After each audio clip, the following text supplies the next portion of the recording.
네, 오늘도 창세기서 강해의 5번째 시간 노아 시대 홍수 심판이라는 제목으로 하나님 말씀 함께 나누도록 하겠습니다. 네, 오늘 소수이지만 함께 나오신 분들이 함께 인사할까요? 샬롬 반갑습니다. 잘 오셨습니다. 네. 건강한 모습 얼굴 보여주셔서 감사합니다. 반갑습니다. 네, 오늘도 창세기서 말씀 통하여서 우리가 은혜를 함께 나누기 원합니다. 창세기서 우리가 자주 읽고 너무 잘 아는 말씀인데요. 그래도 함께 계속 이렇게 함께 나눠가야 또 재미가 있으시죠? 네, 오늘 본문은 노아 홍수에 대한 이야기 사건을 기록하고 있습니다. 우리가 어릴 때부터 많이 들어왔던 말씀이고 또 옛날 이야기처럼 우리가 잘 알고 있는 그런 내용입니다. 그런데 이 노아 홍수나 이 노아의 방주 이야기는 실은 재밌는 이야기라기보다는 굉장히 끔찍한 사건이죠. 왜냐하면 하나님께서 심판하시는 그런 심판의 이야기입니다. 결코 아름다운 이야기가 아니죠. 이 땅의 모든 인간들 또 코로 숨쉬는 사람과 모든 이 짐승들이 다 죽었던 실은 그런 사건입니다. 그래서 하나님 입장에서는 정말 아름답게 6일 동안 천지를 창조하셨는데 너무 보시기에 좋았던 그 모든 이 지구상의 이 만물들을 한순간에 파괴해버렸던 그런 엄청난 사건이기도 했습니다. 인간 편에서 봐도 엄청난 사건이고 하나님 편에서 봐도 정말 가슴 아픈 이야기죠. 그래서 이 홍수 심판은 하나님과의 언약이 파기되면 하나님의 심판이 어떻게 얼마나 크게 무섭게 임하는가, 네, 실패에 대한 이야기를 우리에게 전해주고 있습니다. 그래서 이 아담의 후손으로 오는 실은 그 죄의 결과로 많은 사람들이 다 결국 죽음에 이르게 되었다는 것을 보여주는 사건이 이 홍수의 이 심판의 이야기입니다. 그래서 이 창세기 5장에 이제 이 아담의 셋의 후손들 족보가 쭉 나오는데요. 가장 오래 살았던 무두셀라가 죽던 해, 그러니까 실은 이렇게도 이야기합니다. 무두셀라가 969년을 살았다라고 이야기하는데 이 무두셀라가 죽을 때 나이가 다해서 죽은 게 아니라 이 홍수 심판으로 이렇게 죽게 되었다. 그러니까 아담이 만들어진 해를 이제 1년으로, 왜냐하면 그 족보에 나오는 그 연수대로 한번 계산을 해본 분들이 계신 것 같아요. 그래서 그때로부터 쭉 이렇게 계산을 해보았더니 1656년이 지났다. 네, 그러니까 인류가 아담으로부터 이 노아의 심판, 노아 시대의 심판이 이를 때까지가 한 200년 지났나? 이 정도가 아니라 한 1600년 정도가 지난 뒤의 일이라는 거죠. 그런데 하나님을 저는 글쎄요. 이것도 목사님마다 또 신학교마다 신학자마다 좀 해석이 좀 다양하긴 합니다. 제가 배운 학교나 제가 배운 신학적인 입장에서는 이 성서에 나오는 그 인류의 어떤 나이, 시간, 이게 현존하는 그 시간과 정말 동일할 것인가? 이거에 대해서는 조금 고민이 좀 있습니다. 그렇지만 어쨌든 이걸 그냥 산술적으로 더했을 때 그 정도의 시간이 나온다. 그러니까는 근데 좀 충분히 일리가 있다는 생각도 들긴 듭니다. 그러니까 홍수 이후에 벌어진 그 일들은 이제 우리가 살던 시대와 좀 비슷해지죠. 근데 홍수 시대 이전까지의 그 과거의 역사들은 실은 그 이스라엘 민족의 어떤 신앙적인 고백일 수 있습니다.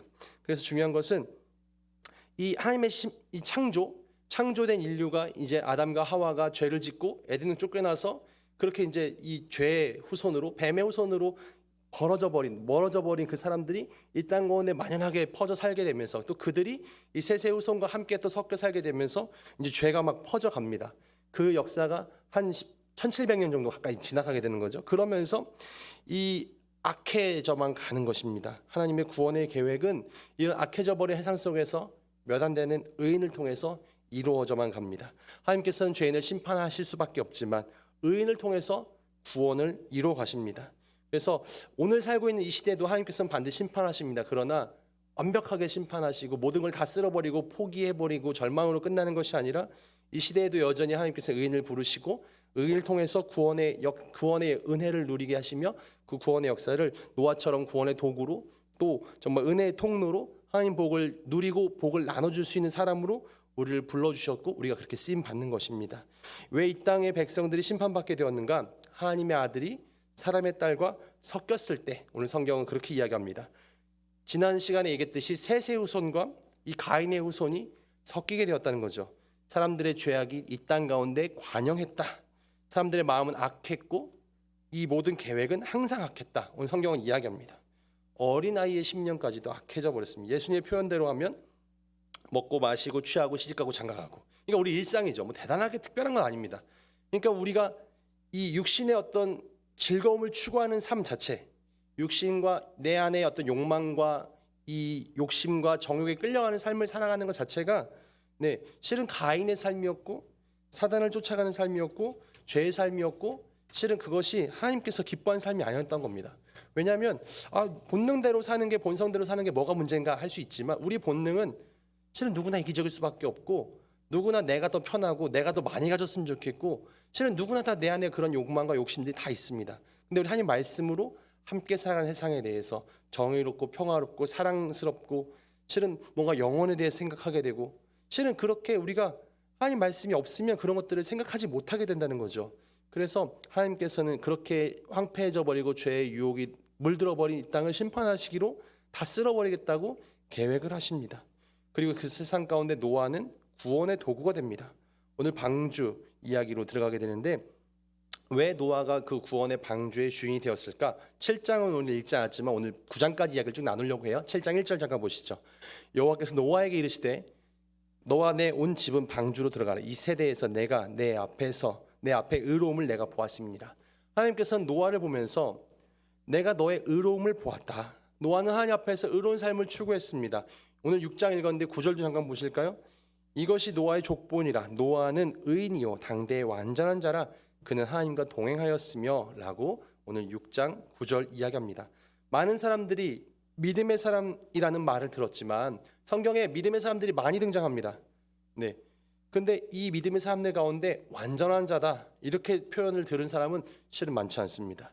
실은 완전한 삶, 흠이 없는 삶을 살려고 노력했던 이 노아는 참 대단한 사람이었어요. 그래서 하나님 앞에 하나님께서는 그의 의로움을 보시고 그를 정말 그런 믿음의 구원의 도구로 세워주십니다.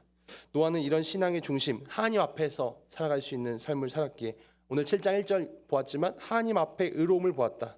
그는 늘 하나님 앞에 서 있었고 코람되어져 하나님 앞에서 신앙의 중심을 가지고 살았기에 그는 은혜를 부어주셔서 순종의 삶을 살 수 있었습니다.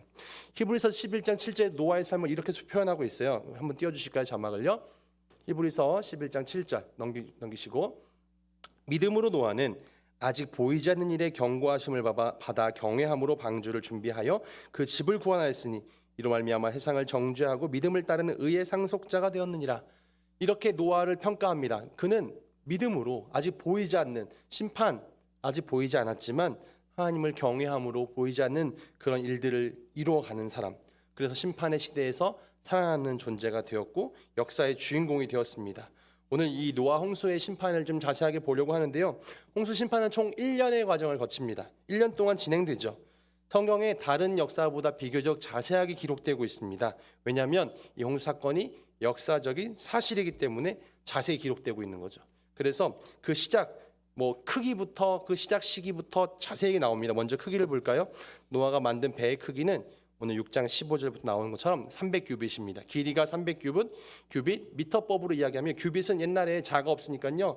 이 손가락 끝에서부터 팔꿈치까지의 거리를 규빗이라고 했습니다. 그래서 보통 이게 다 다르잖아요. 저의 이 길이와 우리 성미영 권사님의 길이가 조금 다를 것 같아요. 그렇지만 대략 이 성인 남자의 어떤 이 길이에서 한 50cm 정도. 그래서 그렇게 50으로 대충 잡으면 이 300규빗은 한 150m 됩니다. 그리고 이 넓이는 50규빗이니까 25m, 높이는 30규빗이니까 15m 정도가 되는 정도의 크기의 배입니다. 창문이 저 꼭대기 위에 붙어 있는 한 50cm 띄워놓고 잠깐 작게 붙어 있는 그런 엄청나게 큰 배였습니다. 지금도 그 정도의 150m 정도 길이의 배를 만든다는 것은 엄청난 일이죠. 쉬운 일이 아닙니다. 근데 이 노아 시대, 그 과거에 그 옛날 시대에 이 배를 노아는 그의 아들들과만 함께 일을 해냅니다. 그리고 노아는 그 방주에 노아의 식구들과 그 땅의 짐승들을 잔뜩 싣게 하는 거죠. 하나님께서는 노아에게 짐승의 생명을 보존하는 책임을 맡기셨습니다. 노아의 사명이죠. 노아의 사명은 생명을 보존시키는 일이었습니다. 6장 마지막에 나오는 19절과 20절 볼까요? 혈육 있는 모든 생물을 너는 각기 암수 한 쌍씩 방주로 이끌어들여 너와 함께 생명을 보존하게 하되 새가 그 종류대로 가축이 그 종류대로 땅에 기는 모든 것이 그 종류대로 각기 둘씩 내게로 나오리니 그 생명을 보존하게 하라. 하나님께서는 노아에게 생명을 보존하게 하는 사명을 주셨습니다. 이거 맨 처음에 누구에게 주셨던 명령이냐면 아담에게 주셨던 겁니다. 아담에게 너는 이 생명들을 잘 지키고 보호하고 청지기로 사명을 감당하라 이렇게 얘기해 주셨는데 이젠 노아가 그 역할을 대신하게 됩니다. 21절 너는 먹을 모든 양식을 내게로 가져다가 저축하라. 이것이 너와 그들의 먹을 것이 되리라. 네, 이 엄청난 일을 노아는 믿음으로 감당하죠. 배를 만드는 일이나 짐승을 돌보는 일이나 그에 들어가는 비용 뭐 엄청난 일이었을 겁니다. 많은 사람들은 그를 비웃고 조롱하고 네, 그렇지만 그는 이 하나님의 일들을 계속해서 감당해냅니다. 7장 5절 보니까 노아가 여호와께서 자기의 명하신 대로 다 준행하였다 이렇게 설명하고 있어요. 노아는 어려움이 있었지만 하나님의 뜻을 순행하고 순종했던 사람이었습니다. 그리고 실제로 홍수의 심판이 벌어지죠. 그래서 우리가 생각해 볼 것 11절 7장 한번 잠깐 보시겠어요? 네, 7장 11절 보면 노아가 600세가 되던 해에 이 일이 일어나게 됐다라고 이야기합니다. 놀랍게도 모세는 이 날짜를 기록하고 있습니다. 그러니까 이 창세기를 모세가 적었다면 모세는 아주 뒤에 사람이잖아요. 근데 이 홍수가 일어났을 때 뭐 이 노아의 나이나 그때 몇째 달이었는지 몇 날, 열일의 날 날짜까지도 기록하고 있습니다. 이런 것들이 그냥 지어내고 대충 있었던 이야기가 아니라 사실로 그렇게 후손들에게 전해져 왔다는 것을 이야기하고 있습니다. 그래서 하늘의 창문이 열려서 12절 보니까 정말 이 40일 40주야를 비가 땅에 쏟아졌다. 그래서 노아가 600세 되던 2월 17일에 비가 오기 시작해가지고 40일 동안 밤낮으로 비가 쏟아져 내렸고, 네, 그래서 온 땅이 7장 17, 12절 보니까 땅에 잠겨버렸다. 네, 지구상에 엄청난 일들이 벌어지게 되는 거죠. 노아 홍수 이전에는 이 땅 가운데 물이 그렇게 많지 않았는데 하나님께서는 온 지구를 물로 덮어버리셨고, 네, 지금도 지구상에는 바다가 정말 훨씬 더 큰 그런 모습을 가지고 있죠. 모든 생명체가 방주에 올라탄 그 이들 외에는 다 생명을 잃게 됩니다. 네, 그래서 하나님께서는 그 땅을 심판하신 거죠. 7장 22절과 23절 보면 하나님의 안타까운 마음이 기록됩니다. 육지에 있어 그 코에 생명의 기운이 숨이 있는 것은 다 죽었더라. 지면의 모든 생물을 쓸어버리니 곧 사람과 가축과 기는 것과 공중의 새까지라. 이들은 땅에서 쓸어버림을 당하였을 때 오직 노아와 그와 함께 방주에 있는 자들만 남았더라. 하나님 마음이 어떠셨을까? 정말 하나하나 만드실 때마다 보시기에 좋았더라. 네, 그렇게 기뻐하셨던 하나님께서 이 모든 것들을 사람에게 맡기셨는데 하나님 믿지 않음으로 그 땅에 죄가 들어오게 되었고 결국 그 죄로 말미암아 모든 것 심판받게 되었을 때 하나님께서는 다 죽이고 다 쓸어버렸다. 네, 우리도 내가 만든 물건이나 내가 가지고 있는 소유가 조금 망가지거나 상하게 되면 마음이 아프지 않습니까? 근데 하나님께서는 얼마나 마음이 아프셨을까? 이 홍수 심판을 보면서 우리는 하나님 마음을 알아야 합니다. 우리는 홍수, 뭐 작은 홍수를 볼 때가 있습니다. 종종 장마철이라든지. 네, 그러면 한 번에 뭐 그런 수의 피해를 한번 생각해 보십시오. 네, 얼마나 처참한 상황인지. 뭐 하루 이틀만 비가 왕창 내려도 그런 처참한 상황 가운데 우리는 여전히 놓여지게 되는데 하나님께서는 그 심판의 결과로 이 땅을 다 쓸어 버리셨습니다. 그리고 그 뒤로 150일이 지나서 네, 정말 그렇게 이제 물이 점점 줄어들게 되었고 그리고 1년 뒤에 노아는 땅에 내리게 됩니다. 8장 13절 보니 또 날짜를 기록하고 있어요. 601년 첫째 달 곧 그 달 초하룻 날에 땅 위에서 물이 거친지라 노아가 방주 뚜껑을 제치고 본즉 지면에서 물이 거쳤더니라고 기록하고 있습니다. 그래서 노아가 600살 되던 해 2월 17일에 홍수가 시작되어서 땅에 내렸을 때 601년 2월 27일 1년하고 10일 지난 다음에 이렇게 노아는 배에서 내리게 됩니다. 그리고 모든 생물이 다 죽고도 남을 만한 시간이었죠. 많은 사람들은 모든 생물은 다 죽고 노아와 그의 아들들과 며느리만 남게 되었습니다. 제가 한자를 뭐 잘은 모르지만 이런 걸 보게 되었어요. 배자가 한자에 선자가 배 선자가 있습니다. 그렇죠? 잠깐 보시면요. 앞에 있는 이 붓으로 있는 이 글자가 배주자입니다. 배예요. 그리고 배 선자는 그 위에 여덟 팔자가 위에 있고 그 다음에 아래는 입구자가 있어요. 그래서 이 배 선자가 이 배에 8명이 타고 있다라는 것을 상징하는 거다. 이렇게 해석하는 사람도 있습니다. 제가 뭐 정확하게 한자의 기원을 다 알 수는 없으나 실은 지구상의 많은 민족들의 어떤 신화나 어떤 고대의 역사를 다룬 이야기들 가운데 홍수 신화들을 가지고 있는 문화들이 굉장히 많이 있습니다. 그래서 그 동일한 사건을 많은 후손들이 기록하고 있구나. 노아의 사건들. 하나님께서 8명만 살려놓은 이 사건들이 남겨져 있는 거죠. 하나님께서 이렇게 심판하셨지만 넘겨도 됩니다. 하나님께서 그래도 구원의 기회를 주어서 하나님께서는 노아를 통해 8명의 사람들을 남겨두셨습니다. 그래서 노아의 후손으로 또 여자의 후손으로 오는 그 예수를 믿음으로 우리는 구원을 받게 됩니다. 이 시대 노아의 방주는 예수 그리스도죠. 예수님 안에 거할 때 우리는 생명이 있고 예수님 안에 거할 때 열매 맺는 삶이 가능하고 우리 세상 속에서 우리가 예수가 누구인지 바르게 알고 바르게 믿고 바르게 고백할 때 우리가 영생을 누리게 됩니다. 마지막으로 하나님께서는 그 노아의 식구들과 언약을 맺습니다.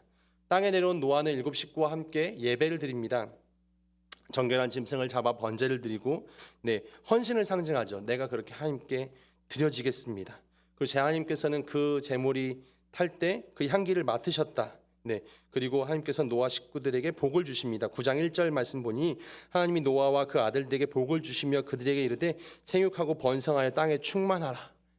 아담에게 주셨던 그 말씀을 다시 합니다. 생육하고 번성하고 땅에 충만해라. 하나님께서는 아담을 만드실 때 또 심판 이후에 노아에게 동일하게 말씀해 주십니다. 다시 시작이다. 창세기 1장의 그 말씀처럼 다시 한번 시작하자. 이 땅에 생육하고 번성하고 이 땅 가운데 충만해라. 그래서 이젠 이 땅에 식물이 부족합니다. 3절 말씀, 그래서 9장 3절 보니 이제 짐승을 식물로 주시는 모습들, 그리고 그 전까지는 이제 먹을 것이 식물이었다면 이제는 동물들도 먹게 되는 육식을 시작하게 되었고요. 11절 이하에 보니 언약을 맺습니다. 그래서 내가 이제는 물로 이 땅을 심판하지 않을 것이다. 무지개 언약을 해주시죠. 하나님의 마음, 왜 이런 언약까지 주시면서 평강을 약속하실까? 사람들은 비만 오면 걱정합니다. 또 심판당하는 거 아닐까? 또 이 땅에 쓸려버려가는 건 아닐까? 비가 오면 사람들이 다 죽게 되고 날만 흐리면 걱정했을 겁니다. 그러나 하나님께서는 무지개를 주시면서 내가 다시는 이 땅을 물로 심판하지 않을 거다. 두려워하지 말라. 13절부터 16절까지 하나님의 위로의 말씀도 기록되고 있습니다. 그런데 이렇게 하나님께서는 다시 심판하지 않겠다. 무지개를 보여주시고 이 땅에 다시 한번 하나님 은혜가 임할 거야 라고 이야기해 주셨는데 11장에 가면 뱀의 후손이 다시 나타납니다. 그래서 이 하나님의 위로의 말씀을 믿지 않게 만듭니다. 아니야. 또 심판이 임할 수도 있어. 또 너네 다 죽을 수 있다. 그러니 홍수가 와도 덮여지지 않을 높은 집을 만들자. 그렇게 하나님을 대적하는 무리들이 생겨지게 됩니다. 이 이제 바벨탑을 쌓는 사건이 이제 벌어지게 되는 거죠. 이 부분은 다음 시간에 또 전해드리겠습니다. 하나님께서 약속을 통해서 신뢰의 관계를 이어갑니다. 하나님 약속을 믿는 사람, 그 신뢰하고 순종하는 그 사람에게 은혜를 베풀어 주십니다. 그러나 그 약속을 믿지 않고 자기 욕심과 욕망대로 사는 사람은 늘 불안하게 되고 공포 가운데 살게 됩니다. 또 심판이 임할지도 몰라. 이거 내 힘으로 어떻게든 해야 돼. 우리 함께 뭉쳐서 해결해야 돼. 물론 우리가 하나가 되고 연합하는 건 중요하지만 왜 우리가 연합하려 합니까? 두렵기 때문에 그렇죠. 우리가 하나님을 믿는다면 두려워하지 않을 수 있는데 하나님 약속에 순종하기만 하면 되는데 사람들은 그 하나님의 말씀을 믿지 못하기에 어떻게든 우리가 작은 힘이지만 모여서 버텨내보자 이렇게 되는 거죠. 하나님의 약속을 소중히 여기는 사람들이 점점 없어지기에 하나님은 자꾸만 약속합니다. 아브라함을 불러서 약속시키고 모세를 불러서 약속시키고 이스라엘 백성을 불러 약속하고 하나님의 약속을 소중히 여기고 그 약속 안에 거하는 자들은 내가 복을 주겠다 계속해서 약속해 주십니다. 시내산에서 율법을 받았던 이스라엘 백성들은 그런 약속을 한 겁니다. 그 약속이 아담과 또 모세와 이 아담과 함께 했고 셋과 함께 했고 노아와 함께 했고 이 이야기를 이스라엘 백성들에게 이 창세기 기자는 모세는 계속 전해주는 겁니다. 우리가 어떤 민족이냐? 하나님과 언약했던 이런 약속했던 민족이야. 우리가 받은 율법은 바로 이런 역사 속에서 이런 이 바탕 속에서 나오게 된 거야 라고 전해주고 있는 것이죠. 이 약속이 이 레위기의 언약이 결국 이 성찬식이 예수님의 새로운 언약과 연결되어집니다. 실은 성경은 굉장히 두꺼운 책이고 굉장히 긴 세월 동안 쓰여진 이야기지만 실은 동일한 이야기를 다루고 있습니다. 하나님의 구원의 계획이 그렇게 예비되었고 결국 성취되었습니다. 옛 약속 구약과 새로운 약속 신약으로 하나님의 약속과 예수님의 오심으로 이 땅 가운데 우리에게 약속으로 주었습니다. 이것을 우리가 믿으면 영생을 누립니다. 이것으로 우리에게 주어진 것이 바로 성경입니다. 하나님께 노아를 통해 약속하셨고 노아를 그 시대에 구원의 통로로 축복의 통로로 사용하셨습니다. 저와 여러분이 이 시대의 노아처럼 쓰임 받는 사람이 되어야 합니다. 대단하게 온 인류를 구하는 존재는 아닐 수 있어도 우리 가족을 구원하고 우리의 친구를 구원하고 내 직장 동료를 구원하고 내가 죽어가는 영혼들을 구하는 그런 방주를 만드는 사람이 되어야 합니다. 오늘 저와 여러분이 노아처럼 하나님 앞에 신실한 자, 합당한 자가 되어서 정말 이 시대의 구원의 방주 역할을 감당하는 우리가 함께 있는 이곳 우리 비상항공교회가 정말 이 항공사령부에 근무하는 모든 우리 이들 또 우리 장병들에게 정말 이 구원의 방주 역할을 감당할 수 있도록 우리가 든든히 이렇게 이 방주를 세워가는 것, 어떤 정말 그런 악한 세상의 물결도 틈타지 못할 정말 그렇게 새지 않는 든든한 방주를 만드는 것 우리 역할이며, 이 방주로 이들을 태우는 것 우리가 그렇게 축복의 통로로 쓰임 받는 사명자들이 될 줄 믿습니다. 그렇게 쓰임 받는 우리 비상교회 모든 성도님들 되어지시기를 주님의 이름으로 축원을 드립니다. 아멘. 기도하겠습니다.